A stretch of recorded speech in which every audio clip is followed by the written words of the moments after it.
አለን ጤና ይስጥልን ክቡራትና ክቡራን ውድ አድማጮቻችን በያላችሁበት ሰላም ጤና ፍቅር እንመኛለን ትሪቡን ስፖርት ለመከታተል ትክክለኛው ቦታ በተወዳጁ ጣቢያችን ብስራት ኤፍኤም 101.1 ተጀምሯል እስከ 6 እንቆያለን ዞትር እሁድ ከ4 እስከ 6 ሐሙስ በሪቪው ሰዓታችን ምሳ ሰዓት ላይ ከ6 እስከ 8 ነዚሁም ማክሰኞ ከሰዓት ከ8 እስከ 10 ድረስ ትሪቡን በልዩነት ይደመጣል ስፖርትን ለመከታተል ትክክለኛው ቦታ ነው አዘጋጆቹ ኤፍሬም የማነ ፍቅር ይልቃል ስቱዲዮ ደርሰናል እሁድ ነው ረፋር ነው አድማጮቻችን ይጠብቁናል ዛሬም ኮከቦችን ከፍ አርገን እናነክሳለን የሽርፍራፊ ሰከንድ ተአምሮችን እናወሳለን ታሪኮችን አገላብጠን እንደወረዱ ምንጮቻቸውን ጭምር በመጥቀስ በመናቀርባቸው ማራኪ የሬዲዮ ዶክመንተሪ ፕሮግራሞቹ ትሪቡን ስፖርት ይታወቃል ይወደዳል ይመረጣል በካርድ ተከፍሎም ይደመጣል የተከበራችሁ አድማጮቻችን ነው ያያ መልቲሚዲያ በስራት ኤፍኤም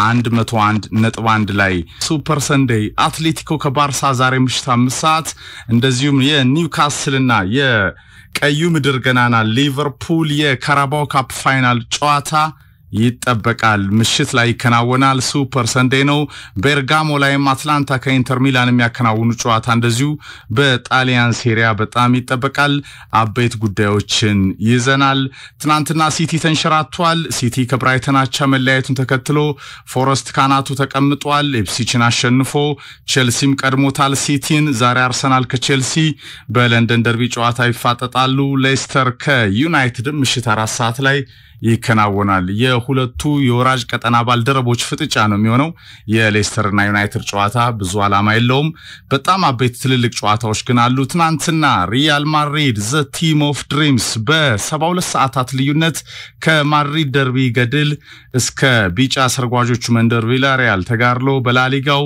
አናት ተቀምጧል የካርሊቶ ማስጠንቀቂያ ሪያል ማድሪድ ታላቅነቱን በተለይ ደግሞ በጣም ለሚጠራጠሩ ሪያል ማድሪድ ቨርሰስ ይያሉ ነው አሁን በርካቶች ሪያል ማድሪድ ከስፔን ዳኞች ይጫወታል ተቀናቃኝ ሆኖ ሪያል ማድሪድ ከስፔን እግር ኳስ ፌዴሬሽን ወፈፌው ፕሬዝዳንትና የስፔን እግር ኳስ ባለስልጣናት ተቃራኒ ሆኖ እየተጫወተ ይገኛል ሪያል ማድሪድ ታላቅነቱን ተአምሩን እያመኑም ኃያልነቱን ላለማመን ከሚንደፋደፉ ጠላቶቹ ወይም ዓለማችን ላይ ካራቱ ማቅጣጫዎች ከሚገኙ በሪያል ማድሪድ ገናናነት ላይ ምንም ጥርጣሬ የሌላቸው ነገር ግን ኃያልነቱንና ተአምሩን ላለማመን ጥረት በሚያደርጉ ደጋፊዎቹ ተቃራኒም ሆኖ ይጫወታል ወይም የስፖርት ቤተሰቦች እነዚህን ላይ ያሸነፈ ነጩ ለባሹ 121 አመታት በላይ አስቆጥሯል ከ100 በላይ ትልልቅ ዋንጫዎችን ያሸነፈ ገናናው ክለብ ነው ዘ ቲም ኦፍ ድሪምስ ይለዋል ፒተር ድሩሪ ሎስ ብላንኮስ ሎስ ማረንጌስ ቤርናባኦ ሪያል ማድሪድ የጋላክቲኮቹ ሁሉ መናኸሪያ በሳምንቱ አጋማሽ በአውሮፓ ቻምፒየንስ ሊግ በተለይ ደግሞ ከማድሪድ ደርቢ ኃያል ፍጥጫ ከአትሌቲኮ ታታሪ ቡድን የ120 ደቂቃ ተጋርሎ በኋላ በ72 ሰዓታት ልዩነት ነው ትናንትናም አዌይ ማች ተጫውቶ በጣም ተቸግሮ 90 ደቂቃ በቪላሪያል በጣም በርካታውን ታርጌት ሙከራዎችን ኮርቶዋ አድኖ በማድሪድ ተጫዋቾች የላቀ ጌም ማኔጅመንትና ተጋርሎ ቪላሪያልን በማሸነፍ ማድሪድ በላሊጋዋና ተቀምጧል ቶፕ ማድሪድ እንላለን ዛሬ ከዛም ዛሬ አትሌቲኮ ከባርሳ የሚከናወነው ጨዋታ ዋንዳ ሜትሮፖሊታኖ ላይ በጣም ይጠበቃል ይህ ጨዋታ የሚያመጣው ውጤት ማድሪድን በላሊጋው ቴብል ሊያቆየው ይችላል እስካሁን 60 ነጥብ ይዞ አንደኛ ደረጃ ላይ ይገኛል ባርሴሎና አንድ ቀሪ ተስተካካይ ጨዋታ አለው 57 አለው ዛሬ ሶስተኛ ከሚገኘው አትሌቲኮ 56 ካለው ይፋጠጣሉ በተለይ የሁለቱ ጨዋታ ውጤት ማድሪድን በላሊጋው ቴብል ላይ የሚያቆየው በቀጣዮቹ በጣም 3 ወራት አካባቢ ማለትም በቀጣዮቹ ኤፕሪል ሜይ ላይ ደግሞ 3 ክላሲኮችንም ልናይ እንችላለን አንዱ በአውሮፓ ቻምፒየንስ ሊግ ፍጻሜ ሊሆን ይችላል አንደኛው በንጉስ ዋንጫ ነው አንደኛው በጣም የተረጋገጠ ነው በተለይ የኪንግስ ካፑም ወደ ሁለተኛው ኤል ክላሲኮ ሊያመጣን በጣም የመጨረሻዎቹ ሁለተኛ የፈርስት ሌግ ጨዋታው ላይ ማድሪድ አሸንፏል ባርሳና አትሌቲኮ 8 ጎል ያየንበት የ8 ጎል ትሪለር ያየንበትን ፍጥጫ አይተናል የመልስ ጨዋታ አላቸው ሁለት ክላሲኮ የተረጋገጠ ይመስላል ይላሉ በርካቶች ባርሴሎና አትሌቲኮን እንደሚያልፍ እርግጠኛ ሆኖ በኪንግስ ካፕ ማድሪድ ስላሸነፈ በርናባው ላይ ነው መልሱ እሱም ያልፋል የሚል ግምት አለ ሶስተኛው የቻምፒየንስ ሊግ ፋይናል ነው ከዛ በፊት ግን በጣም ትልልቅ አድቬንቸሮች ይኖራሉ ሁለት ፋይናል አከናውኗል ሪያል ማድሪድ እስካሁን ከሲቲ 32 ውስጥ እንደገና 16 ውስጥ ደግሞ ከማድሪድ ደርቢ የ120 ደቂቃ ተጋርሎ በኋላ ሪያል ማድሪድ ዘ ቲም ኦፍ ድሪምስ ወደ አውሮፓ ቻምፒየንስ ሊግ ኳርተር ፋይናል ደርሷል። ቀጣዩ ተረኛ መድፈኛው አርሰናል በፕሮግራማችን በደንብ እንሰማዋለን። የፔዤና የሊቨርፑል የአንፊልድ ሮድ ፍጥጫ ፔዤ ፎክሮ ያልቀረው የፓሪዚያኑ ፌራሪው የሀብታሙ የፈረንሳይ ክለብ ፓሪስ ሴን ጀርሜን እንደዚሁ በቀዩ ምድር ግምቶችን ሁሉ እኔን ጨምሮ ግምቶችን ሁሉ ፉርሽ አድርጎ ወደ ኳርተር ፋይናል የገባው ሌላው ያልተዘመረለት የዘንድሮ የአውሮፓ ቻምፒየንስ ሊግ እጅግ ጠንካራው ቡድን መሆኑን ፔዥ ያሳይቷል። ናስር አልከሊፋ ባንካቸውን ሰብረዋል፣ ካዝናቸውን ሰብረዋል፣ ኮከቦችን ሰብስበዋል፣ አልተሳካም። ከሜሲ እስከ ራሞስ ከኔይማር እስከ ኪሊያን ምባፔ የነበሩበት እና ቬራቲ የነበሩበት ቡድን ከበርካታ አሰልጣኞች መቀያየር ጋር ዶን ካርሎን ጨምሮ ከበርካታ አሰልጣኞች መቀያየር ጋር በነዝላታን ቤክስ ሞክረው ያልሆነላቸውን በሉዊስ ኤንሪኬ የላቀ የቡድን ግንባታ ስትራቴጂ ከፓሪስ አዳዲስ የዓለም እግር ኳስ ኮከቦች ጋር ፓሪስ ሴን ጀርሜን ከሚስተር ቻምፒየንስ ሊግ በተጓዳኝ በጣም በአውሮፓ ቻምፒየንስ ሊግ ሙኒክ ለመድረስ ለፍጻሜው ጨዋታ ለመድረስ አቅሙ ያለው ቡድን እንደሆነ እየተነገረ ይገኛል። ባርሴሎና ሌላው ገናና ክለብ ነው። ከነ ራፊናና ከላማሲያ ኮከቦች ጋር ዳግም ወድቆ የተነሳው የካታሎኒያኑ የልብ ወዳጅ ነው ባርሴሎና እንደዚሁ በጣም የሚጠበቀው ክለብ ነው። የቻምፒየንስ ሊግ ምሽቶችን ዛሬ በኮከቦች ገጻችን ሽርፍራፊ ሰከንዳችን ላይ ይዘን መተናል። ከዛ ውጪ አበይት ጉዳዮችን አካተን እስከ 6 እንቆያለን። ሐሳብ፣ አስተያየት፣ ጥያቄ የፈለጋችሁትን ነገር እንደተለመደው በፌስቡክ ገጻችን ላይ ከ403,000 በላይ ተከታይ ደርሷል። ትክክለኛ የፌስቡክ ገጻችን ነው። ትሪቡን ስፖርት ዊዝ ፍቅር ይልቃል እንደ ኤፍሬም ማን ይሰኛል። በዛ ገብታችሁ ሐሳብ አስተያየት አድርሱን። ላሌንዳ ዴል ማድሪድ ኤስ ኢንፋኒታ የማድሪድ ታሪክ ማለቂያ የለውም። ሪያል ማድሪድ ኢዝ ኢንፊኒቲ ማርካ ከማድሪድ ደርቢ ድራማዊ 120 ደቂቃ ተጋርሎ በኋላ የኤልችሎ ቡድንን አርንቆ ሪያል ማድሪድ ግን ኢንፊኒቲ ነው። የሪያል ማድሪድ ታሪክ ማለቂያ እንደሌለው ዘንድሮም እየታየ ይገኛል። በፕሮግራማችን እንሰማዋለን። ቶፕ ማድሪድ ካራባኦ ፋይናል፣ ሱፐር ሰንዴይ አትሌቲኮ ከባርሳ፣ ቤርጋሞ ላይም እንደዚሁ የጋስፓሬኒ አትላንታ ከኢንዛጌ ኢንተር ሚላን የሚኖረው ጨዋታ በጉጉት ይጠበቃል። ከቀኑ 8 ሰዓት ተኩል ላይ ዛሬ በሴሪያው በካልቾ ኢታሊያ ኢንተር 61 አለው፣ ናፖሊ 60 አለው፣ ከቬኔዚያ ይጫወታል። ኮንቴ ቡድን በጣም በጥሩ ፎርም ላይ ይገኛል። አትላንታ መልሶ ሰሞኑን የጣላቸውን ነጥቦች ለማካካስ ዛሬ ጠንካራው ኢንተር ሚላንን ኑራዚሪዎችን ለማሸነፍ ቤርጋሞ ላይ ኢንተር ሚላንን ያስተናግዳል። አበይት ጉዳዮችን ከተለያዩ አውሮፓ ሊጎች ጋር አካተን እስከ 6 አለን።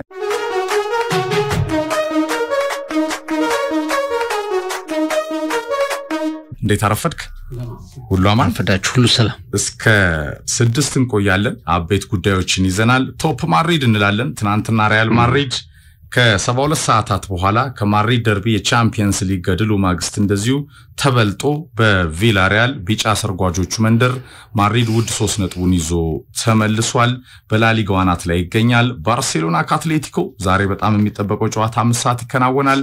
ካራባኦ ካፕ ፋይናል ኒውካስል ከሊቨርፑል ካንፊልድ ድንጋጤው ማለትም የቻምፒየንስ ሊግ የፔዤ ብልጫ ማግስት እንግዲህ ዛሬ ዋንጫውን ለማሸነፍ ወደ ሜዳ ይገባሉ ዌምብሌ። ሁሉንም በተራ በተራ እንመለከታቸዋለን። የሐሙሱ ፕሮግራማችን ላይ ስለ ማድሪድ ስለ ፔዤ ያልነው ነገር ነበር። ዛሬም ያንን የበለጠ እናጠናክረዋለን። ኤፍሬም ሪያል ማድሪድ እንግዲህ የዋና የአውሮፓ ቻምፒየንስ ሊግ ከላሊጋውም በላይ የሚፈልገው ዋንጫ የሚፈልገው ክብር እንደሆነ በተከታታይ በሚኖሩ ውድድሮች ላይ ሲያረጋግጥ አስተውለናል።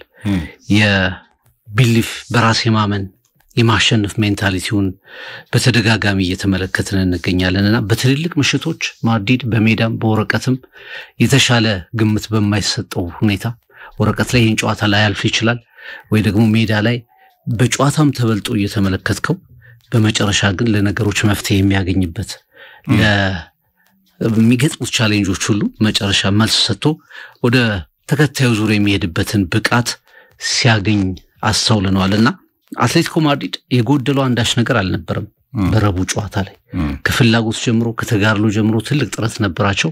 ምናልባት ባልታሰበ ሰዓት የመጀመሪያውን ጎል አስቆጥረው ትንሽ የዲፌንሲቭ ሜንታሊቲያቸውን የመከላከል ሜንታሊቲያቸውን ከፍ በማድረግ ለመከላከል አብዛኛውን ጊዜ መምረጣቸው እንደ ክፍተት ካልጠቀስን በስተቀር ማድረግ የሚችሉትን ሁሉ አድርገዋል። ግን ተጋጣሚያቸው ሪያል ማድሪድ ስለነበር አትሌቲኮች በሚገባቸው ልክ ሳይጓዙ ቀርተዋልና ሪያል ማድሪድ ይሄ ሌሎች ክለቦች የሌላቸው የማድሪድ ብቻ የሆነ ቅድም እንዳስቀመጥኩት አንዳንዴ የተዳከመ ማድሪድ ነው። ይሄ ማድሪድ ማየት የማይደርስም ባልክበት ሰዓት ላይ አስደናቂ ምላሾችን ሲሰጥ እናስተውለዋለን። ለምሳሌ የሲቲው ጨዋታ ከሲቲ ጋር የነበራቸውን ጥሎ ማለፍ 70 ምናምን ደቂቃ ሙሉ ማንቸስተር ሲቲ የሁለት ጎል አድቫንቴጅ ኖሮት በቃ የማንቸስተር ሲቲ ነው ባልንበት ሰዓት የዓመቱ ምርጥ ክለብ ሲቲ ነው ብለን በደመደብንበት ሰዓት ማድሪድ በመጨረሻ መፍትሄ የሚያገኝ ክለብ ሆኖ እንመለከተዋለን። ከዛ በኋላ እንግዲህ በላሊጋው ላይ ያ ትልቅ መነቃቃት ነው። አትሌቲኮን ከሜዳ ውጪ በጣም በዛ ከፍተኛ ድባብ ባለበት ስታዲየም ሁሉ ነገራቸውን ማድሪድን ለማሸነፍ ለሚሰጡ ከርሳቸውን ለማቆም ቀደም በመግቢያችን ላይ ተነሳው ነበር። በ6 ፔናልቲ እንዴት አንድ ጊዜ እንኳን እድለኛ አትሆንም? በ6ቱም ፔናልቲ 6ቱንም ማድሪድ አሸንፏል።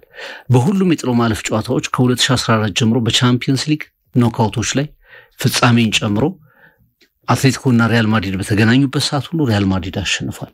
ስለዚህ ዝግጅቱ ከፍተኛ ነው። ያንን ታሪክ ለመቀልበስ ከደርቢው ስሜት ባሻገር ዝግጅቱ ከፍተኛ ነበር። ግን በመጨረሻ 120 ደቂቃው ሲጠናቀቅ አሸናፊው ተመሳሳይ ነበር፣ ሪያል ማድሪድ። ትናንት ተሸግሯል። ግን ይሄ ሬዚስታንሳቸውን ትመለከታለህ፣ እምነታቸውን ትመለከታለህ፣ ጨዋታውን በየትኛው አቅጣጫ ማሸነፍ እንደሚችሉ ትመለከታለህ። ትናንት ደግሞ ተረኛው ኬሊያን ምባፔ ነበር። የሆኑ ጨዋታዎች ላይ ኢንዲቪጁዋል ተጫዋቾች አንዳንዴ የህብረት ጨዋታ አንዳንዴ ደግሞ ይሄ ማድሪድ በተፈጥሮ ያለው የመፈራት ነገር ጨዋታዎችን ሲቀይር እንመለከተዋለን። ወደ ላሊጋው መሪነት መጥቷል። ግን ባርሰሎና 2 ተስተካካይ ጨዋታ አለው የዛሬውን ጨምሮ። ዛሬ ከተጫወተ አንድ ቀሪ ያለው በ63 ነጥብ ሁለቱንም ካሸነፈ 63 ነጥብ። ግን ስቲል ሪያል ማድሪድ ከአንድ ጨዋታ ርቀት ላይ ነው። አትሌቲኮ ቀሪ አንድ ተስተካካይ ጨዋታ አለው ከማድሪድ አንፃር 1 ነጥብ ብቻ ነው የሚኖረው ልዩነቱና በሶስቱ ክለቦች መካከል ከፍተኛ የላሊጋ ፉክክር እንደምናይ ፍንጭ የሰጠ ድል ትናንት በቢጫ ሰርጓጆቹ ቪያሪያል መንደር ተመዝግቧል። ሪያል ማድሪድ ምናልባት ከላሊጋ አስተዳዳሪዎች፣ ከስፔን እግር ኳስ ፌዴሬሽን፣ ከስፔን ዳኞች ለምንድነው ሪያል ማድሪድ ያመለከተው ወደ ዛሬ እንዲቀየር ጨዋታው በ72 ሰዓት ልዩነት ነው። ትናንትና በቢጫ ሰርጓጆቹ መንደር ቪያሪያል ላይ ልክ ዳኛው ፊሽካውን ሲነፉ ፔናልቲም ተከልክሏል። ከአንድም ሁለት ቫሪያዮም የስፔን ዳኞች አንዳንዴ ከሚስ አንደርስታንዲንግ ባለፈውን ቤሊንጋም የተቀጣበት መንገድ በጣም አስቂ ነበረ። ማድሪድ ደጋግሞ ከስፔን ዳኞችም ከ19 የላሊጋ ክለቦችም ከላሊጋው አስተዳዳሪዎችም ከስፔን እግር ኳስ ፌዴሬሽንም ቻባሬዝ ይባላሉ። በጣም የሚገርሙ ሰው ናቸው። በነገራችን ላይ ታሪካቸውን ይዘን እንመጣለን። ሮብ ተጫውቶ አመለከተ ማድሪድ በ72 ሰዓት ልዩነት። ለምንድነው የምንጫወተው? ይሄ የሚደገም ከሆነ አንጫወትም ብለዋል ካርሊቶ ትናንትና። የሪያል ማድሪድ ያለቃው ክለብ ማስጠንቀቂያ ነው ፍቅር። ቤሊንግሃም፣ ኪሊያን ምባፔ ዳኛው ፊሽካው እንደነፉ ከመጠን በላይ ሮጠዋል።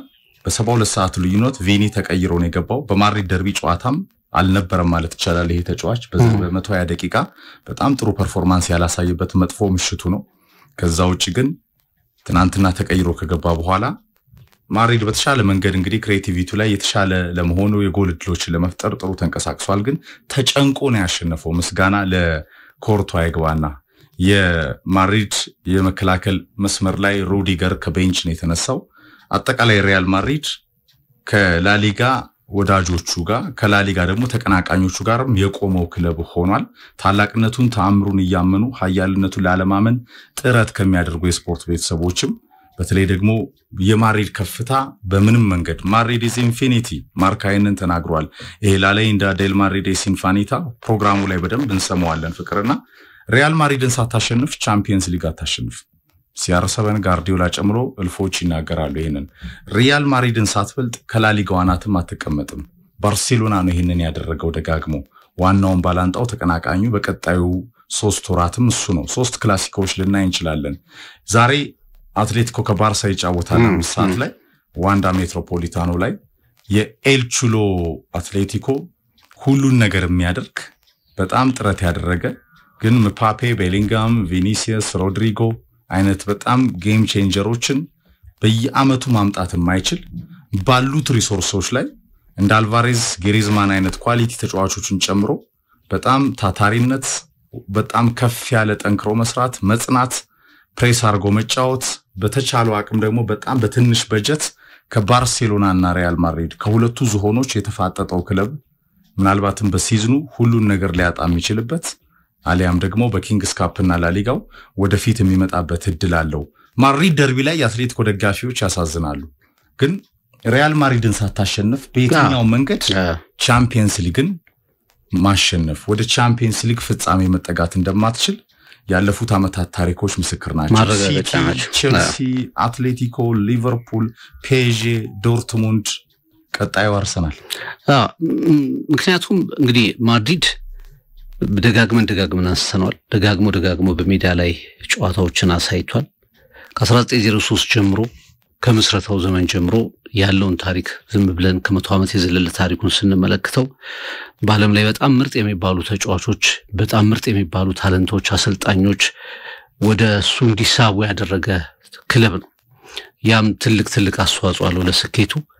ሪያል ማድሪድ በወቅታዊ ፐርፎርማንሱ እንኳን ጥሩ ባይሆን በሚቀጥለው ዓመት ላይ በእርግጠኝነት ተሻሽሎ በሌላ ቻሌንጅ የሚመጣ ቡድን ሆኖ ተመለክተዋል። ሪሶርሱ ሲመሰረት ጀምሮ የሮያል ፋሚሊ ክለብ ነው ተብሎ ታስቦ የተመሰረተ ክለብ ነው። እንደዛ አይነት ስያሜ ነበረው።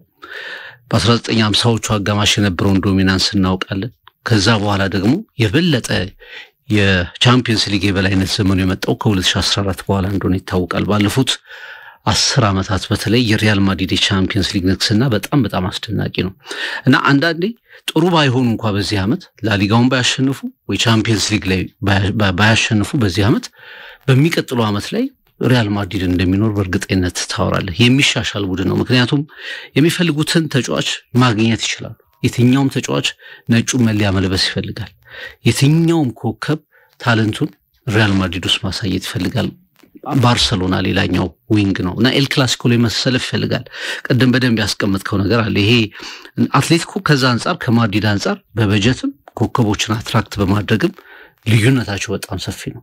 እንደውም ኤል ቹሎን በጣም የምታደንቅበት ምክንያት ከ2014 ጀምሮ ከመጣበት ጊዜ በእንዲህ አይነት የላቀ በጀት የላቀ የተጫዋቾች ሳቢ የመሆን ክለብ እና የታለንት መናኸሪያ ሆኖ በእንዲህ አይነት ደረጃ የመፎካከሩን መጠን ማድነቅ በጣም በደንብ የሚያስፈልግ ይመስላል።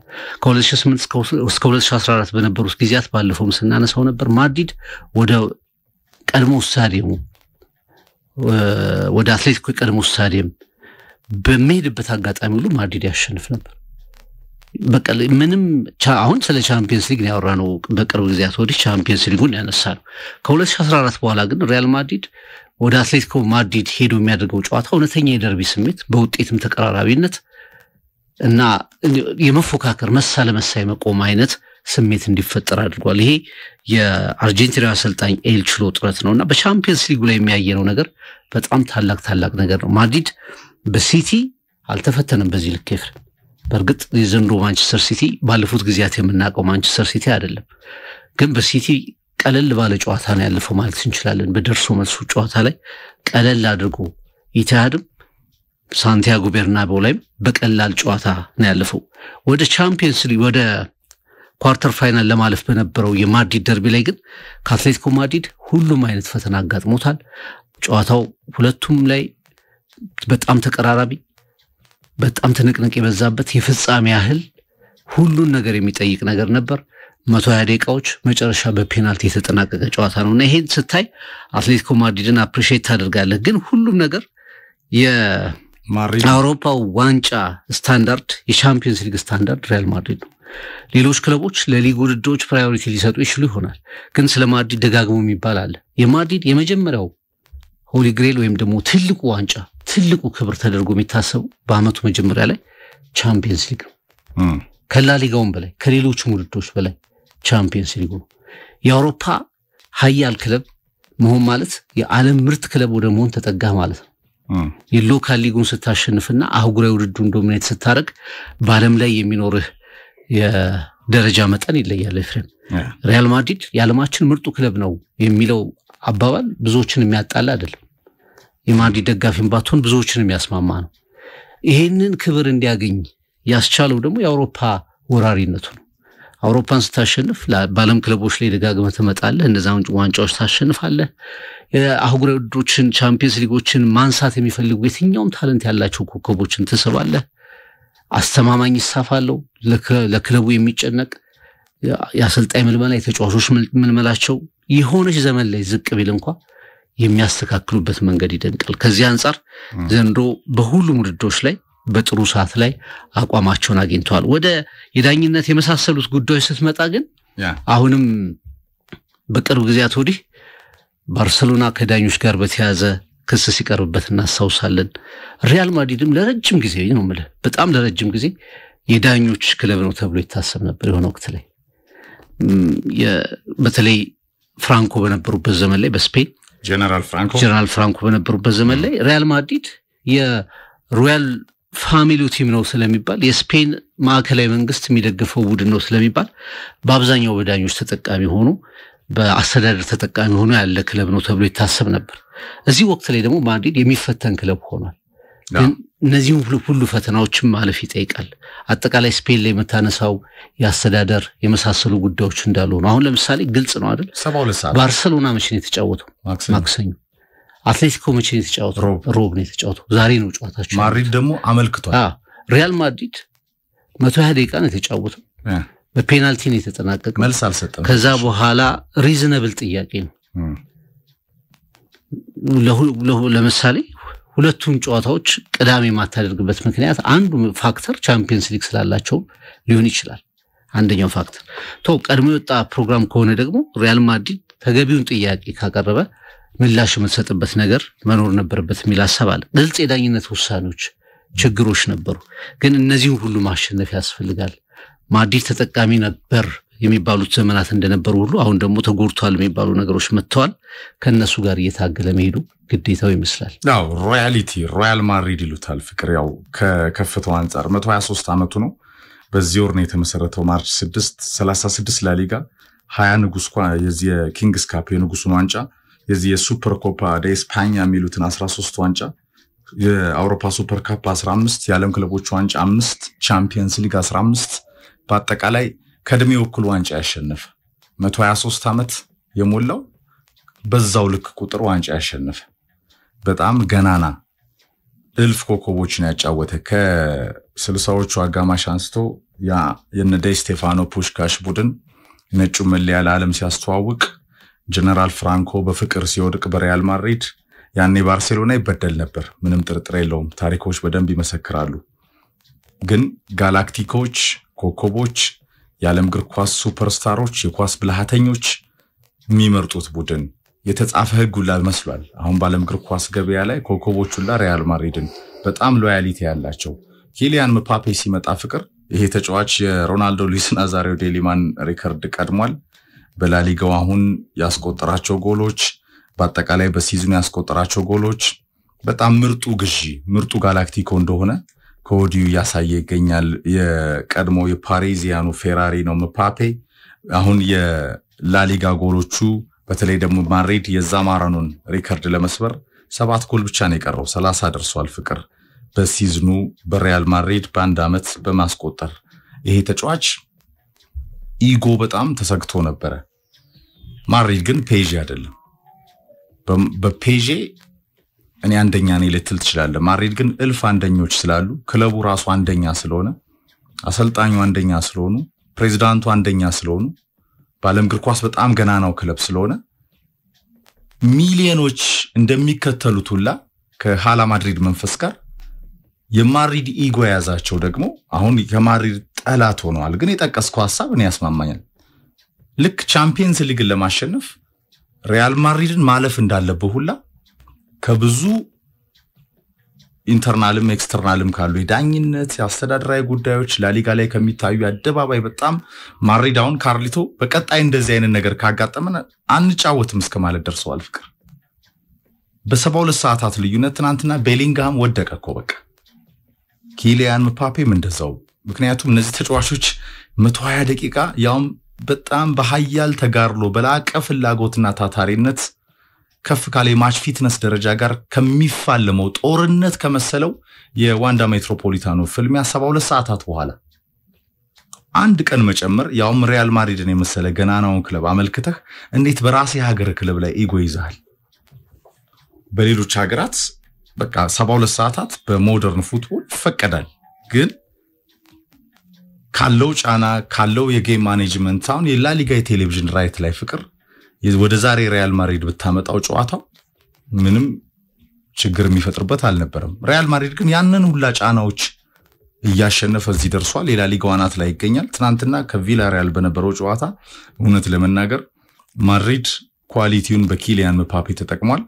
ምባፔ ደግሞ ቀዝቀዝ ሲል ቪኒሲየስ ይነሳል ቪኒሲየስ በአትሌቲኮ ጨዋታ ላይ 120 ደቂቃ አልነበረም ቀይሩ ብሎ ወጥቷል በሰሞናዊ አቋሙ ላይ ተጫዋቹ ላይ ጥያቄ ምልክት አለ የጫናዎች መደራረብ አለ ሮድሪጎ ደግሞ ሊነሳ ይችላል ቪኒ በሌለበት ወይ ቤሊንግሃም ይነሳል አለዛ የሮኬቱ ቫልቬርድ ተደናቂ ብቃት ሊመጣ ይችላል ማድሪድ በዚህ ወርክሬት ወሳኙ ሰዓት ላይ ሲዝኑን ጀምሯል ከሲቲ የኢታድ ጨዋታ ነው ሲዝኑን የጀመረው ቤሊንግሃም ማጂኩን የወሰደበት በርናባው ቀጥሏል እዛው በርናባው ላይ ሮድሪጎ ታይቷል ሩዲገርና ደግሞ የፔናልቲው ድራማ ዋንዳ ላይ ታይቷል ሪያል ማድሪድ በወሳኝ ሰዓት ከፊቱ ከሶስቱ ዋንጫዎች ፊት አለ ፍቅር በርግጥ ከባድ ሁለቱም ተጋጣሚዎች ባርሴሎና እንዳለን ሳንረሳ ባርሴሎና ገና አሁን ኢንተር ከባየር ከዛ ባርሴሎና ቦሩሲያ ዶርትመንድን ያልፋል ላሊጋው ላይ ባለው ፐርፎርማንስ ላይ ነገር ግን የኢንተርም የባየር ሚኒክም ግጥሚያ ለባርሴሎና ቀላል አይደለም ወይም አርሰናል ፔጂ በዚህ በኩል ይኖራሉ ተብሎ ይታሰባል ፔጂ ቪላን አርሰናል ከማድሪድ እንኳን ሁለቱ ተጋጣሚዎች አርሰናልም ፔጂም በጣም ከባድ ይሆናሉ በቃ ውድድሮቹ ወደ ዋንጫው በተጠጉ ቁጥር የክለቦቹን ፍላጎት ከፍተኛ ነው ደረስኩ የሚለውም ነገር ከፍተኛ ኢንስፓይሬሽኑም ከፍተኛ ነው ፍሬምና ከባድ ጨዋታዎች እየጠበቁት ነው የሚሄደው ሪያል ማድሪድ ኤል ክላሲኮ የመሆን ፖቴንሻሉ በጣም ሰፊ ነው ሁለቱም ክለቦች በቻምፒየንስ ሊግ ካሳዩት ነገር አንፃር ግን ደግሞ በእግር ኳስ የሚሆነው እንመለከታለን ቅድም እንዳልከው ግን ላሊጋው ብዙ ጊዜ በሪያል ማድሪድ በኩል አንዳንዴ እኔ ይገርማል የአውሮፓ ቻምፒየንስ ሊጉ ነው ትልቁ ትኩረት የሚሰጡት ይሄ አዲስ ተጫዋቾች እንኳን ቡድኑም ይቀየራል መንፈሱ አዲስ ተጫዋቾች ቻምፒየንስ ሊጉን አንስተው ማያውቁ ተጫዋቾች እንኳን ማድሪድ መለያውን ሲለብሱ ይሄ ያለፈው የማሸነፍ ስሜት አእምሯቸው ሲገባ ተመለከታለን የቻምፒየንስ ሊግ ምሽቶች ላይ የሚቀየር ማድሪድ እንመለከታለን እኔ ዘንድሮ ሪያል ማድሪድ በላሊጋ ከዳኞቹ ሙጪ ማለት ነው ይሄ ዳኞች አንዳንዴ በተሳሳቱ ውሳኔዎች ያው ውሳኔዎች የቀየሯቸው ጨዋታዎች አሉ የተከለከሏቸው ፔናልቲዎች ምንም የሚካር ነገር የለውም ያወራንባቸው ግን አጠቃላይ ሪያል ማድሪድ የተበለጠ ቡድን ነው በብዙ የላሊጋ ቲሞች በሚድ ቴብል ባሉ ቲሞች ከላይ ባሉ ቡድኖች በኤል ክላሲኮ ጭምር በትልቁ ኤል ክላሲኮ በደርሶ መልስ የአትሌቲኮ ማድሪድ ጨዋታ በሁሉም አይነት ቡድኖች የሚበለጥ ግን ወደ ቻምፒየንስ ሊግ ስታመጣው ደግሞ ሁለት ሌላ ቡድን የምታይ ነው የሚመስለው ቻምፒየንስ ሊጉ ላይ ሌላ ሪያል ማድሪድ ላሊጋው ላይ ሌላ ሪያል ማድሪድ የምንመለከት ነው የሚመስለውና ዘንድሮ ባላንሱ ጥሩ አይደለም በላሊጋው ላይ ጎሎች በጣም በሰፊ ሁኔታ ያስተናግድ ነበር በጊዜ ሂደት ትንሽ ሚዛኑን እስኪያስተካክሉት ድረስ ማድሪድ በጣም የሚጋለጥ ነጥቦችን በብዙ ሁኔታ ድሮፕ የሚያደርግ ቡድን ሆኖ ተመልክተናል ግን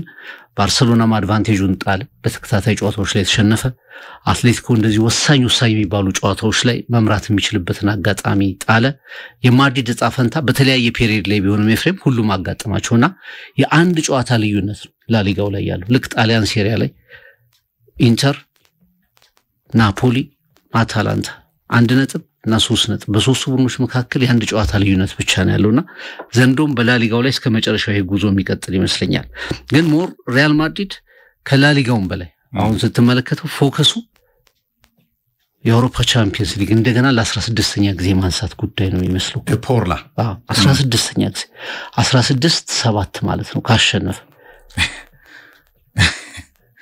ኦልሞስት የአውሮፓ ቻምፒየንስ ሊግ ያው ሪያል ማድሪድ ይወዳደራል ከሌሎቹ ጋር ልክ ባለፈው ፕሪሚየር ሊጉን እንደ ማርች ስንገልጸው እንደነበረው ማለት ነው ክለቦች ሁሉ ሪያል ማድሪድን የሚጠብቁበት ውድድር እየመሰለ መጥቷል ግን ዘንድሮ በየትኛው ደረጃ ያጠቃልላሉ የሚለውን ወደፊት እንመለከተዋለን ሪያል ማድሪድ ዛሬ ጨዋታውን ካሸነፈ በኋላ የአትሌቲኮ ማድሪድ እና ባርሴሎናን ጨዋታ ይጠብቃል ለአትሌቲኮች በከፍተኛ ሁኔታ ከመሰበር ከፍ ለማለት በእውነት የሚያጸጽት ሽንፈት ነው ያጋጠማቸው በሩቡ የዋንዳ ሜትሮፖሊታን ወይ ደግሞ ሲዝኑን ለመጨረስ ስለዚህ ዛሬ ስሜታቸውን ትንሽ ከፍ ለማድረግ ለማንሳት ወደ ላሊጋው መሪነት ለመጠጋት ከማድሪድ በአንድ ነጥብ ብቻ ዝቅ ለማለት ከባርሴሎና ጋር ትልቅ ተጋድሎ ያደርጋሉ ተብሎ ይጠበቃል ባርሴሎና በቻምፒየንስ ሊግ ጉዞ በጣም የተመቻቸ ነው ምናልባት አንድ ቴስቲ የሆነ በጣም ከባድ ፈተና የሚኖረው ጨዋታ ከኢንተር ወይ ከባየር ሚኒክ አሸናፊ ጋር ሰሚ ፋይናል ላይ የሚያደርጉት ካልሆነ በስተቀር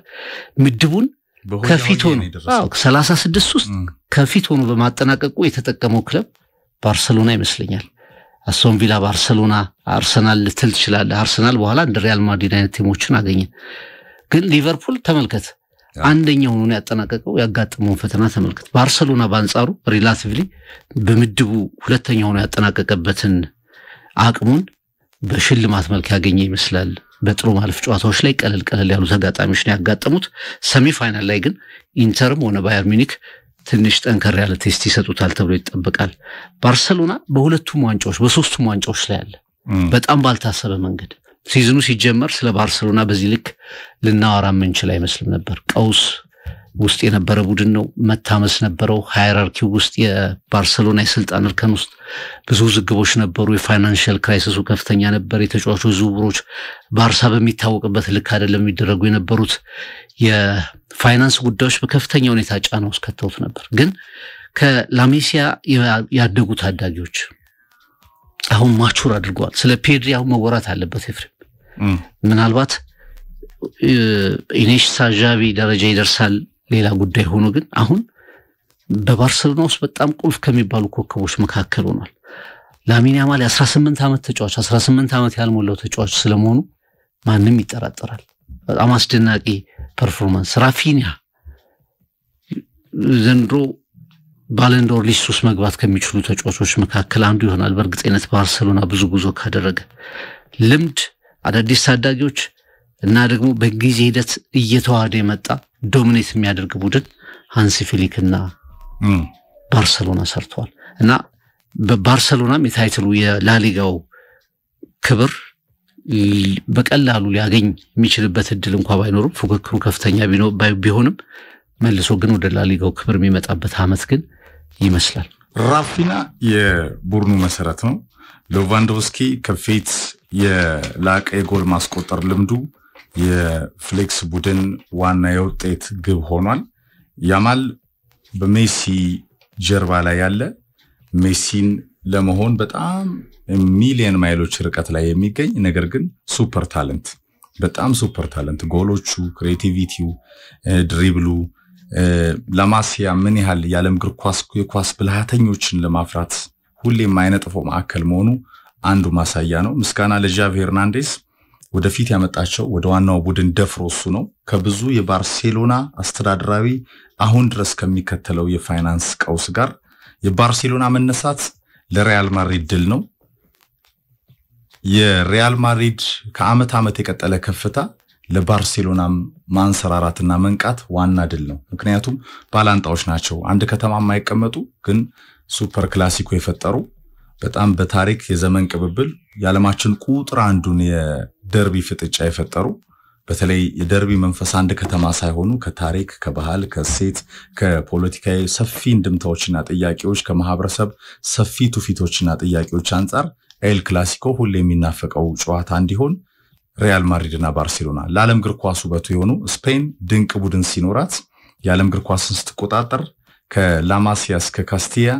በስፔን እግር ኳስ ላይ በተለይ ላሊጋው እልፍ የኳስ ኮከቦችን ሲያፈራ የዓለም ዋንጫውን የአውሮፓ ዋንጫውን ከዛም እንደገና አሁን የአውሮፓ ዋንጫውን ከነያማል ጋር ሲያመጡ አሜሪካ ላይ በትራምፕ ሀገር የሚከናወነው ቀጣዩ የዓለም ዋንጫ ላይ ለኔ ከላፉሪያ ሮሃ የተሻለ ቡድን የለም ፍቅር በዚህ ሰዓት የስፔን ብሔራዊ ቡድን የአውሮፓ ሻምፒዮን ነበሩ የአውሮፓ ሻምፒዮን ነበሩ በታዳጊዎች እንዲሁ ከፊት ናቸው በጣም አስደናቂ ያንግ ታለንት የሚፈጥሩ ናቸው። ኦሎምፒክ አሸነፉ፣ አውሮፓ ዋንጫ አሸነፉ፣ ፕላስ 2 ዓመት ደምርበት እዚህ ቡድን ላይ የነ ያማል ኳሊቲ ላይ 2 ዓመት። ፔድሪ በጣም የጠቀስከው ነው።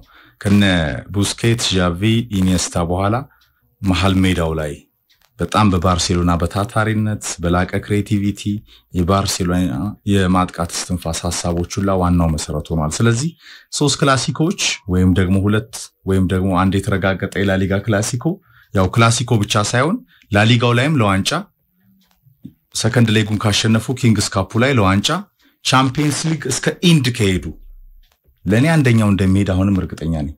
ሙኒክን ጠብቀው ብያለሁ። ሚስተር ቻምፒየንስ ሊግ ሪያል ማድሪድ እስከ ሙኒክ ፋይናል ከደረሱ የዓለም እግር ኳስ 3 ክላሲኮችን ያህል ፍቅር። ይሄ በጣም ለእግር ኳስ አፍቃሪያን ተአምር ይመስለኛል። ምናልባትም ሪያል ማድሪድ ፍቅር የዓለም እግር ኳስ ከፍታ ላይ ሌላ ታሪክ የሚሰራበት ሲዝን ወይም ደግሞ ባላንጣው ባርሴሎና ባለፉት 2 ጨዋታዎች ላይ ካየህ ኤል ክላሲኮ ከበርናባው እስከ ሰልማን ሀገር ጅዳ የነበረው ጨዋታ ላይ ሪያል ማድሪድ ተዋርዷል በባርሴሎና። ይህንን ለመቀልበስ ማድሪድ በምን አይነት ከፍታ ላይ ሊመጣ ይችላል የሚለውም ሌላው ተናፋቂ ጥያቄ ነው። ሲዝኑን የምናሳምርበት ነው። ሌላው ካራባኦ ካፕ ፋይናል ሊቨርፑል ኒውካስል። አሌክሳንደር ዘግሬት ኢሳክ ከኤርትራውያን ወላጆቹ ተነስቶ በዓለም እግር ኳስ በጣም የገነነው ምስጋና ለስካንዲኔቪያና የዝላታን ሀገር ስዊድን ይግባና ከዛ ተነስቶ አሁን በዝውውር ገበያው 150 ሚሊዮን ፓውንድ ፕራይስ ታግ የተለጠፈበት ኢሳክ ከቫንዳይክ የሚፋጠጡበት ፕላስ ሊቨርፑል ከፔዤ የማይረሳው ሃንጎቨሩ ማግስት ነቅቶ ይመጣል ዌምብሌ ላይ ወይስ ሌላኛውንም ዋንጫ ያጣል? ከዛም ፕሪሚየር ሊግ ብቻ ይቀርዋል። አብረን ነው የምናየው። የመጀመሪያው የዶሜስቲክ ካፕ የመጀመሪያው ዋንጫ ይሆናል ማለት ነው። በዚህ ዓመት የመጀመሪያውን ዋንጫ የሚያነሱት ክለቦች ወይ ኒውካስል ወይ ሊቨርፑል ይሆናሉ። እንዳልከው የአውሮፓ ቻምፒየንስ ሊግ ምሽት በእርግጥ ፔዤ በፓርክ ደ ፕሪንስ ባሳየው በጣም ፍጹም ብልጫ የተነሳ ሊቨርፑል ቀላል ፈተና ባይገጥመውም ይገጥመዋል ብለው የገመቱ ጥቂቶች ቢሆኑም 1-0 አሸንፎ በመምጣቱ ያንን በጣም አስጨናቂ ፈተና ፓርክ ደ ፕሪንስ ላይ የመጀመሪያውን ጨዋታ አሸንፎ ባልታሰበ መንገድ 1-0 መመለሱ ሜዳው አንፊልድ ሮድ ላይ መሆኑ ሊቨርፑል እንደዚህ አይነት ምሽቶችን አሳይቶ ስለማያውቅ ተበልጦ ብዙ በዚህ ዓመት አልተመለከትነው። ትልልቅ ተጋጣሚዎች ጋር ተጫውቷል። ሁሉንም ፈተናዎች አልፎ ነበር ፓርክ ደ ፕሪንስ እስኪደርስ ድረስና ነገሮችን አስተካክሎ በአስፈሪው ስታዲየም አንፊልድ ሮድ ላይ ወደ ተከታዩ ዙር ያልፋል የሚለው የብዙዎች ግምት ነበር። ነገር ግን ከፓሪስ ነው የቀጠለው ጨዋታው። የፓሪሱ ብልጫ ነው የቀጠለው። ፔዤ በሁሉም መመዘኛዎች የተሻለው ቡድን ነበርና ሳይታሰብ ወደ ቻምፒየንስ ሊግ ሳይታሰብ የምለው ለምንድነው ኤፍሬም? በ180ዎቹ ደቂቃ ካሰብከው በመጀመሪያው 90 ደቂቃ ፓሪስ የተሻለው ቡድን ግን እስከ እዛ ጨዋታ ድረስ የአውሮፓ ቻምፒየንስ ሊግ ዘንድሮ ቁጥር 1 ያነሳል የተባለው ባርሴሎና አይደለም፣ ሪያል ማድሪድም አይደለም። ዘንድሮ በግምቶች መሰረት ከፍተኛውን ዋንጫ ያነሳል የተባለው ቻምፒየንስ ሊጉ ሊቨርፑል ነበር። ከዚህ አንፃር ያንን ግምት ያፋለሰ ያልተጠበቀ ድል ተመለከተን። እንግዲህ ሊቨርፑሎች በጣም ስታዲየሙ ድባቡን አይተናል። እንዴት ያ በጩኸት የሚታወቅ በመነቃነቅ የሚታወቅ ስታዲየም በጸጥታ ወደ መጨረሻው ጨዋታ ድባብ በጸጥታ ተመልካቹ ያልጠበቁትን ነገር እንደተመለከቱ ሆኖ ሲሄዱ ተመልክተናል። እና ይሄ የፍጻሜ ጨዋታ ወዲያው መምጣቱ ጥሩ ነው። በአንድ በኩል ኤፍሬም ያንን ዝቅ ያለ ስሜት ከፍ ለማድረግ ይረዳል። የአርነ ስሎት የመጀመሪያ ዋንጫቸው ይሆናል። ሊቨርፑል ፕሪሚየር ሊጉን ኦልሞስት አረጋግጧል። ከአራቱ ከተጠበቃቸው ዋንጫዎች 2ቱን ማግኘት የሚችልበትን እድል ሊያሰፋ ይችላል። ከሁሉ በላይ ግን ከድብታው ከቻምፒየንስ ሊጉ ድብታ መውጣት የሚችሉበትን አጋጣሚ መፍጠር ይቻላል። ሊቨርፑል እና ኒውካስል ዩናይትድ በጣም በተለያየ ስሜት ሆኖ ነው ይሄን ዋንጫ ጨዋታ የሚያደርጉት። ኒውካስል ኦልሞስት ዘላለም የሚባል ነው ዋንጫ ካገኘ የቆየው። የዶሜስቲክ ዋንጫ ጭራሽ 1954-55 አስበው። ከዛ ይሄ ዩሮፓ ካፕ የተባለውን 1969-70 አካባቢ ያገኘ። ሊቨርፑልና ኒውካስል ዩናይትድ 1974 በኤፍኤ ካፕ ፍጻሜ ተገናኝተው ከተጫወቱ በኋላ ያኔ ሲጫወቱ ኤፍሬም 11 ዋንጫ ነበራቸው ሁለቱ። ዛሬስ ከዛ በኋላ በ50 ዓመት ሊቨርፑል 40 ዋንጫ ሲያገኝ ኒውካስል ምንም ዋንጫ አላገኘም። ኒውካስል ደጋፊው ነው ሁሌ ዋንጫ የሚገባው። መጮ ብቻ ነው ምንም ነገር የሌለው ነውና ይሄ ኤዲ ሃው እንግዲህ ኒውካስል ከቅርብ ጊዜያት ወዲህ ለባለሀብቶች ተሰጥቶ ጥሩ እንቅስቃሴ እያደረገ ወደ አውሮፓ መድረክ እየተመለሰ እየተነቃቀ ያለ ቡድን ነው። በዋንጫ ለመደምደም ትክክለኛው አጋጣሚ የዛሬው ጨዋታ ይሆናል ተብሎ ነው የሚታሰበው። በሊቨርፑል በኩል ያው ትልቁ ዋንጫ ፕሪሚየር ሊግ ዘንድሮ ሊያገኙት የሚችሉ ይመስላል። በሂሳብ ስሌቶች የጥቂት ቀናትን ጉዳይ መጠበቅ ጉዳይ ካልሆነ በስተቀር ያንን የሚያሳኩ ይመስላል። ግን አሰልጣኙ እንደመጡ አርነ ስሎት እንደመጡ የዛሬውን ጨዋታ የዛሬውን የ90 ደቂቃ ፍልሚያ ያሸንፈው የካራባው ካፕን የሚያሳኩ ከሆነ ለአሰልጣኙ በጣም ትልቅ ስኬት ነው ብለን ማስቀመጥ እንችላለን። ባልታሰበ መንገድ ለቻምፒየንስ ሊግ መጓዝ የሚችሉበት አጋጣሚ ነበር፣ ግን የቻምፒየንስ ሊግ ጉዟቸው ቼክ ተደርጓል በፔጂ።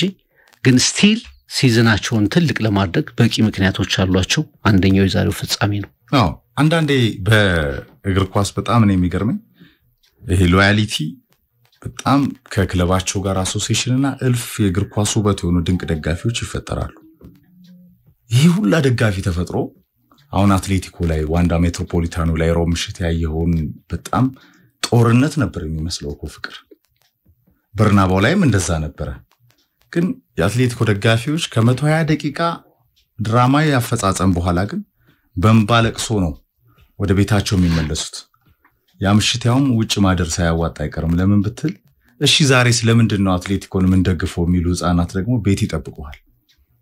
ሁሌ እየተደቆስክ ያ ሁላ ሎያሊቲ ያለ። አሁን ኒውካስል ዋንጫ አያሸንፍም፣ ግን ሰሜን ምስራቅ እንግሊዝ ላይ ደጋፊው በጣም ድንቅ ነው። እንደው በሀገራችን ለምን አትመጣም? ኢትዮጵያ ቡና ነው ፍቅር እልፍ ድንቅ ደጋፊዎች አሉት። የኢትዮጵያ እግር ኳስ ውበት የሆኑ ቡና ግን ዋንጫ አያሸንፍም። ሲዝኑ ሲጀመር ይመኛል፣ ከዛ የለም። 2003 ውበቱ አባተ ኢትዮጵያ ቡና ያ የኢትዮጵያ እግር ኳስ ወርቃማ ዘመን ላይ ከዛ ፍሪዝ አድርጎ ቀርቷል ቡና። በየአመቱ ግን ለዋንጫ ጫወታለ ይላል፣ አይጫወትም። ግን ደጋፊዎቹ እልፍ ናቸው። አሁን ኒውካስል 50 ዓመት አልፎታል ተመልከት። ሊቨርፑል በ50 ዓመት ያሸነፈው ዋንጫ ሊቨርፑል፣ ሪያል ማድሪድ ከዋንጫ ጋር በቃ የአንድ ሳንቲም ሁለት ገጽታ አይነት አንበስ ዘወድ በላቸው አሉ ትልልቅ ክለቦች ፍቅር በጣም አሶሲዬሽን ያላቸው ያንንም አይለቁ። ባየር ሙኒክ፣ ባርሴሎና፣ አሁን አርሰናልንም ተመልከተው በጣም እልፍ ደጋፊዎች አሉት፣ ዋንጫ ያሸንፍ። ለምሳሌ ሄድ ቱ ሄድ አንድ ጊዜ ብቻ ነው ከማድሪድ የተገናኙት ከኳርተር ፋይናሉ ጨዋታ ጋር በተያያዘ ከአንድ በላይ አልተገናኙም። አንዴም አርሰናል ነው ያሸነፈው 2006። ቴሪ ዳንኤል ኦነር የነገሰበት አርሰናል ቤት አልፎ ማድሪድን ያገኘው 2 3 4 5 ሄድ ቱ ሄድ የሚኖረው እኮ ስታልፍ ነው። ግን እልፍ ደጋፊዎች አሉት አርሰናል። አሁን የኒውካስል መንፈስም ያ ነው። የመሐመድ ሰልማን ሰዎች ማለትም ከሳውዲ ቢዝነስ ግሩፕ የመጡ የኒውካስል ገዢዎች ባለፉት 3 ዓመታት ድንቅ ቡድን ፈጥረዋል። ምናልባት ከርሱን ይርግማኑን መበጠስ ከቻልክ እንደ ካራባው ካፕ አይነት አራተኛ ሌቭል ላይ የምታስቀምጠው ዋንጫ በማሸነፍ ትጀምራለህ። ከመዳቡ በታች ዲፕሎማ የምትለው ከዛ ቀጥሎ ነው ደግሞ ወደ ሱፐር ካፕ የአውሮፓ ወይም ዩሮፓ ሊግ እያልክ የምትሄድበት አጋጣሚ። ኤዲ ሃው በዚህ 3 ዓመት ከነ ጆኤሊተን፣ ብሩኖ ጊማሬዝ፣ አሌክሳንደር ኢሳቅ በጣም ትልልቅ ቶናሊን ጨምሮ ጣሊያናዩ ትልልቅ ግዢዎችን በማይጠበቅ በጀት በማምጣት አሁን ቢሸጡ ኒውካስልን ጭምር የሚያዋጡ በኒውካስል ቢቆዩ ወደ ፕሪሚየር ሊግ ፉክክር የበለጠ የሚመጣ ቡድን አምና ቻምፒየንስ ሊግ ገብቶ ፎከሲንጉን አጥቶ ኒውካስል ምን እንደሆነ አይተናል ፍቅር። ዘንድሮም ቶፕ 4 ለመግባት መከራውን የሚበላ ክለብ ነው የሚሆነው ካለበት ደረጃ አንፃር። አሁን በቴብሉ ኒውካስል 47 ነጥብ ይዞ 6ኛ ነው። ሲቲም ወጥቷል 48 ይዞ፣ ቼልሲ 49 አለ። ዛሬ ከአርሰናል ለንደን ደርቢ ጨዋታ አለ። ድሉን ከተጠቀመ የማሬስካ ቡድን ፎረስት የሲዝኑ ሰርፕራይዝ ነው። ቶፕ 4 ራሱ ዋንጫው ነው አልፍቅር። አርሰናል ከፊት ያለውን ሳይሆን ሁለተኛውን መጠበቅ አለበት። ኪኖም ይሄንን ይናገራል። የያዘውን ደረጃ መጠበቅ አለበት። ልትለቅ ትችላለህ። 55 ነው ያለው፣ ፎረስት 54 ነው ያለው። ከዚህ አንፃር ኒውካስል ካራባው ካፕን አሸንፎ ሲዝኑን በጣም ታሪኩን መቀየር ከተቻለ ቀጣዮቹ ዓመታት ከቢሊየነር ሳውዲ ባለቤቶቹ ጋር የተስፋ ይሆናል። የኤዲ ሃው 3 ዓመት ቆይታ ላይ የመጀመሪያው ዋንጫ ይመጣል። ለሊቨርፑል እንደተጠቀስከው ነው ፍቅር የሮቡ ምሽት ለመርሳት በፍጥነት የመጣ ጨዋታ ነው። በድል በሴሌብሬሽን የምታከብረው አመቱንም ደግሞ ይሄ የማይገረሰስ ሰው የሙሐመድ ሳላ ማጂክ የታየበት በፔጄ ግን አንገቱን ይደፋው በፔጄ ድንገት አንገቱን ይደፋው የቀዩ ምድር ገናና ከስሎት ጋር በሁለቱ ዋንጫ የሚያጠናቅቅበት ይላል መቼም ይሄ 15 ነጥብ ጋፑ አይ እሱ ከባድ ለኒውካስል ቀደም ካነሳነው አንፃር ቶፕ 4 ከባድ ነው የሚሆነው የትኛውን ቡድን ሊገባ ይችላል የትኛውን ቡድን ሊወጣ ይችላል በቶፕ 4 ውስጥ አሁን ማንቸስተር ሲቲ ትንሽ ተንሸራቷል ግን ጓርዲዮላ እርግጠኛ ነን በቻምፒየንስ ሊግ ቦታችን ላይ እንገኛለን የሚል ሐሳቡ ቼልሲ አለ ኒውካስል አለ እና ኒውካስል ይሄን ጨዋታ ካሸነፈ ወደ አውሮፓ የመመለስ እድሉንም ያረጋግጣል ቢያንስ አንዱ የአውሮፓ ውድድር መያዙንም ያረጋግጣል ይሄ ታሪክ ከመቀየር ባሻገር ለአመታት ዋንጫ ያሸንፍም የሚባል ቡድን መሆኑን ከመቀየር ባሻገር የአውሮፓ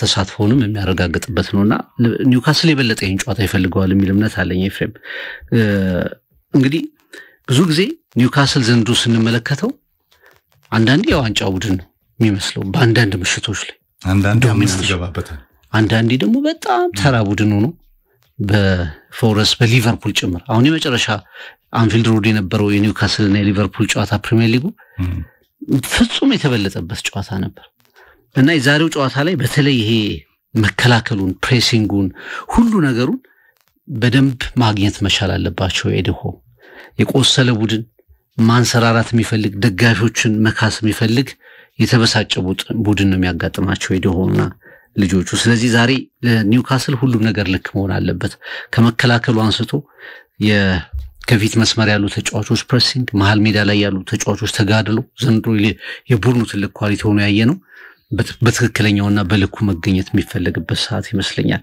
በሊቨርፑል በኩል በሁለቱ ቡድኖች በኩል የተጎዱ እና የማይገኙ ተጫዋቾች አሉ ትሬንት አሌክዛንደር-አርኖልድ በፔጆ ጨዋታ 73ኛው ደቂቃ ላይ ተጎድቶ ነበር በዛሬው ፍጻሜ ላይ አይገኝም በቅጣት ምክንያት ደግሞ አንቶኒ ጎርደን ለኒውካስል ዩናይትድ አይሰለፍም ሁለቱም ቡድኖች ላይ ወሳኝ ተጫዋቾች አይኖሩም ግን በጣም ደጋፊዎቻቸውን የሁለቱም ክለቦች ወሰድ ኒውካስል ሴንት ጄምስ ፓርክ ሆነ የትኛው ስታዲየም ላይ የኒውካስል ደጋፊዎች ድምጻቸው በጣም በከፍታ የሚሰማ ሴንት ጄምስ ፓርክ ብዙ ጊዜ አስጨናቂ ስታዲየም እንዲሆን የሚያደርጉት ደጋፊዎቹ ናቸው ከስታዲየሙ ስትራክቸር ጋር ተደምሮ ኤፍሬም ሊቨርፑል እንደዚሁ በደጋፊዎቹ ድምጽ የሚታወቅ በታማኝ ደጋፊዎቹ መለያነት የሚታወቅ ክለብ ነው የነዚህ ሁለት ደጋፊዎች የድጋፍ ድምጽም ዛሬ በፍጻሜው ላይ የራሱ ኮንትሪቢዩሽን ይኖራል ተብሎ ይታሰባል ከሁሉ በላይ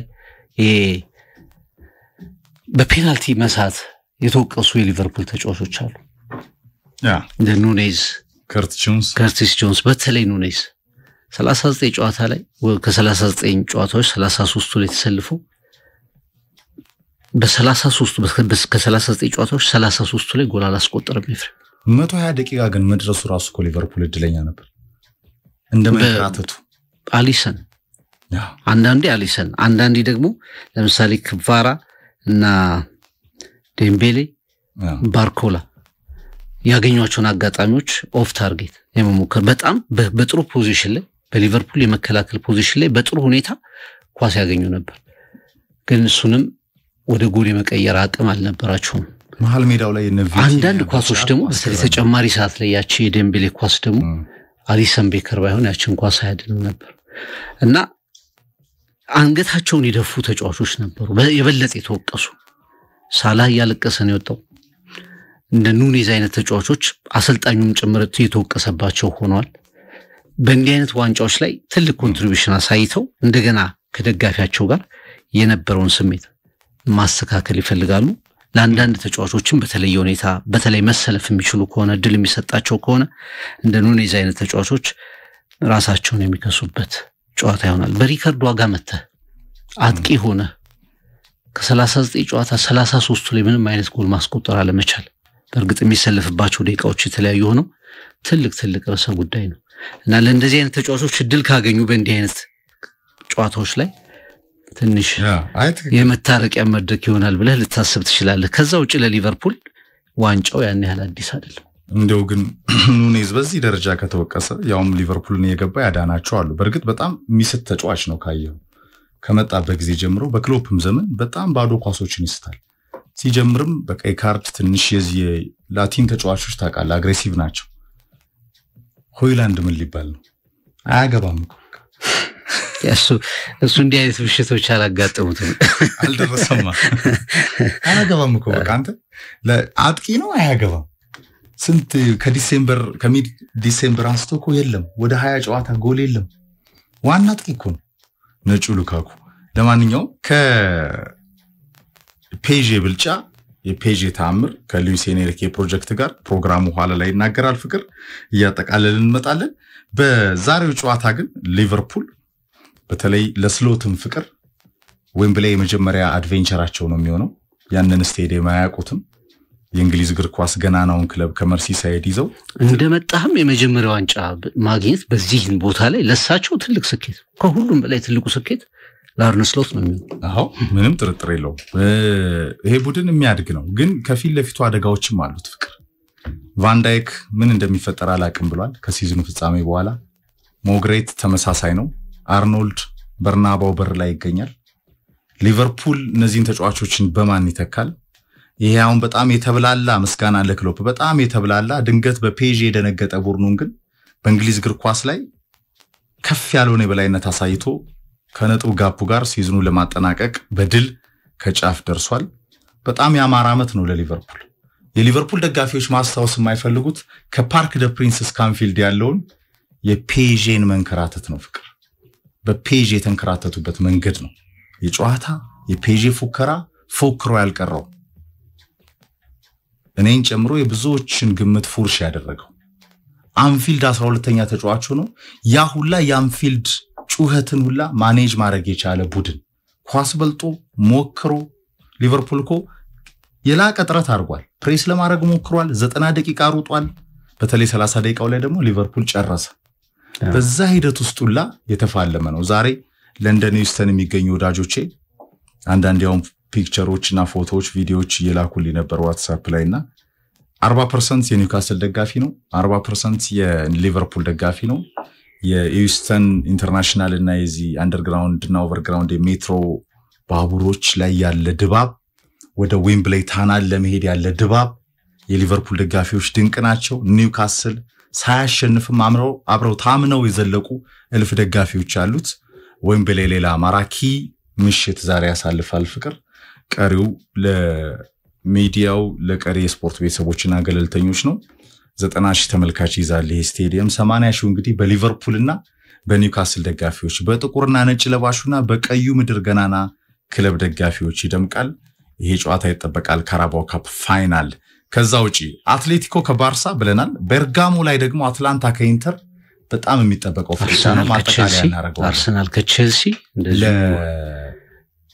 ደጋፊዎች ነው የቶፕ 4 ጨዋታ ለቼልሲ ከባድ ጨዋታ ነው ከዋንጫ አንፃር ነው ያሉት ነው ከዋንጫ አንፃር ስታዩ አርሰናልም ሩቅ ነው ቼልሲ ዲሴምበር የጨረሰ ክለብ ነው ቼልሲ አርሰናል ፌብሩዋሪ አጋማሽ የጨረሰ ክለብ ሁለቱም ቡድኖች በዚህ ዓመት ላይ ለዋንጫ አንፃር መተው ነበር ሲመጡ ድሉንም አግኝተው ነበር አርሰናልም ወደ ዋንጫው ተጠግቶ ነበር ቼልሲም ደግሞ እንደውም የሆነ ሰዓት ላይ እኮ እንደው ከዲሴምበር በኋላ ተፈረከረከ እንጂ የሆነ ሰዓት ላይ እንደው ሊቨርፑል ሳይሆን ቼልሲ መፈራት አለበት የሚል ትርጉም እንዲሰጥ አድርጎ ነበር በየጨዋታዎቹ የነበረው ኮንሲስተንሲ በኋላ ድንገት ቆሙ ከአዲስ ዓመት በኋላ በተለይ ብዙ ጎል የሚያስተናግድ ብዙ የሚሸነፍ ቡድን ሆነ ኤንዞ ማሬስካ ሌላ ፕላን እስኪጠፋቸው ድረስ አንድ ፕላን አንድ የጨዋታ መንገድ ብቻ ነው የሚያውቁት ወይ ደግሞ ቼልሲ እንዲያሸንፍ የግድ ኮል ፓልመር ጥሩ መሆን መቻል አለበት እሱ በቆመባቸው ጨዋታዎች ላይ ደግሞ ቼልሲ ምንም አይነት እንትን የለውም የሚል ነገር እስኪነሳበት ድረስ ለዋንጫ የሚጫወቱ ቡድኖች ነበሩ አሁን ቶፕ 4 ለአርሰናል አስጊ አይደለም ግን ደረጃውን ሁለተኛ ቀደም ባስቀመጥከው መልከት በፍጥነት እየጠበበ መጥቷል ሁለተኛነቱን የደረጃውን የማስጠበቅ ጉዳይ ትልቅ ራስ ጉዳይ ይሆናል አርሰናልና በቀላሉ የምትመለከተው ጨዋታ አይደለም ከሁሉ በላይ ግን አሁን እየተመለሱ ያሉ ተጫዋቾች አሉ ወሳኝ ነው ሌስተር ከዩናይትድ ለመውረድ ሁለት 17 ከ34 ለመውረድ የአርሰናልና የቼልሲ ጨዋታ የቶፕ 4 ጨዋታ ይሆናል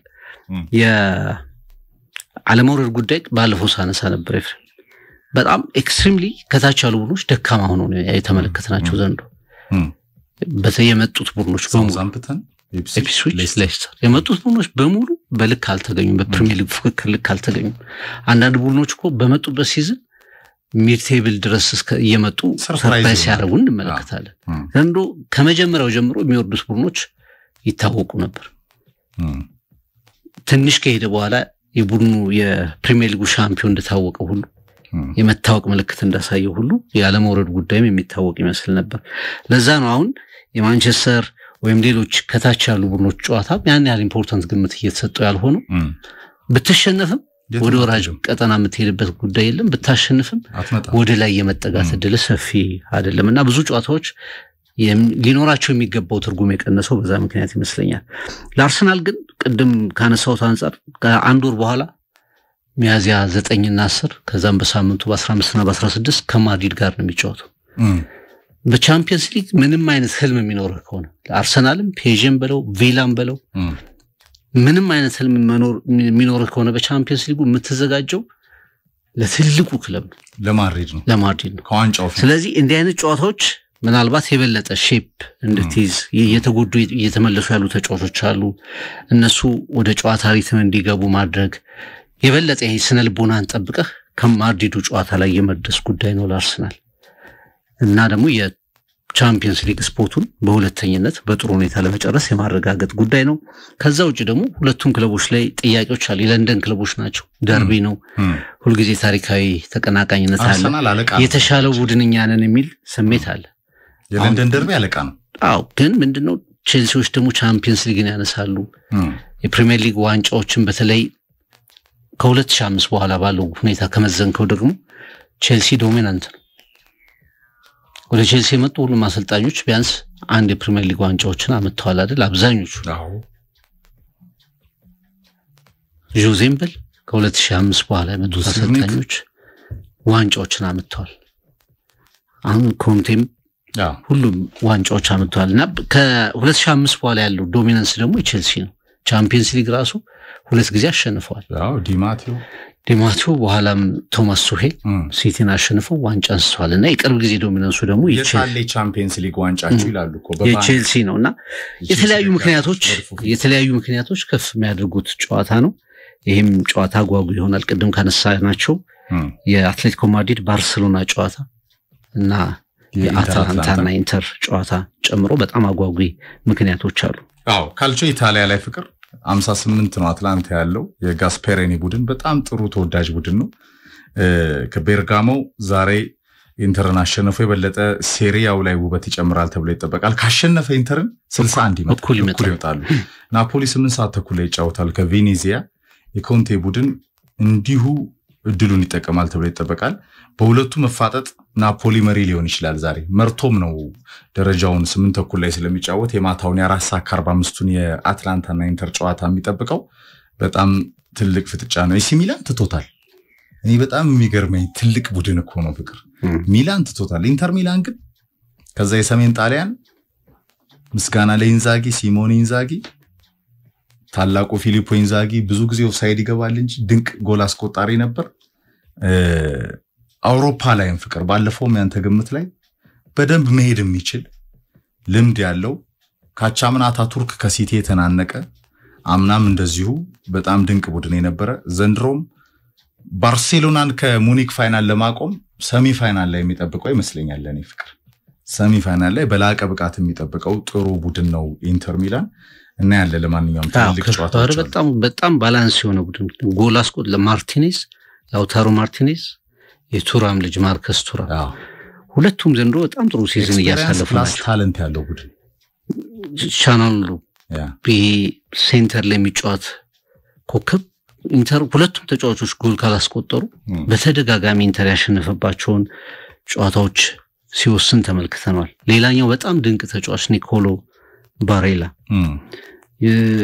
ከሶመር ጀምረ ካያን ሶመር ከግብ ጠባቂው ጀምረ ዲፌንሱ በተለይ ዲፌንሱ ቅድም ሳነሳው ነበር ያው በደንብ ያልተፈተነበት አጋጣሚ አለ ኢንተር ሚላን ነገር ግን በብዙ ጨዋታዎች ላይ ይሄን የዲፌንስ ስትራቴጂያቸውን ጣሊያኖች መቼም መከላከልን በደንብ ያውቁበታል ካቴናን በደንብ ያውቁበታል የማንቸስተር ሲቲውን ፋይናል እናሳውሳለን በቅርብ ጊዜያት ወዲህ እና ወደ ጥሎ ማለፍ ጨዋታዎች ተጠጋ ወደ ዋንጫ ጨዋታዎች ተጠጋ የመከላከል ኳሊቲ ኢምፖርታንት ነው ኤፍሬም ስትራቴጂ ጌም በጣም ወሳኝ እንደሆነ እንረዳዋለን ከማጥቃት ባልተናነሰ ዲፌንስህን በደንብ አጠናክረ መገኘት ትልቅ ትርጉም እንደሚኖረው እናውቃለንና ከዚህ አንፃር ምናልባት ባየር ሙኒክ ከኢንተር ሚላን በጣም ድንቅ ጨዋታ ይሆናል ኢንተር ካሸነፈ ባርሴሎና ካሸነፈ ኢንተር ከባርሴሎናም እንደዚሁ ድንቅ ይሆናል ተብሎ ነው የሚታሰበው ግን ጣሊያን ሴሪያው በጣም ኢንተረስቲንግ ነው አንድ ጨዋታ ልዩነት ኋላ ዩቬንቱስ ተንሸራተተ እንጂ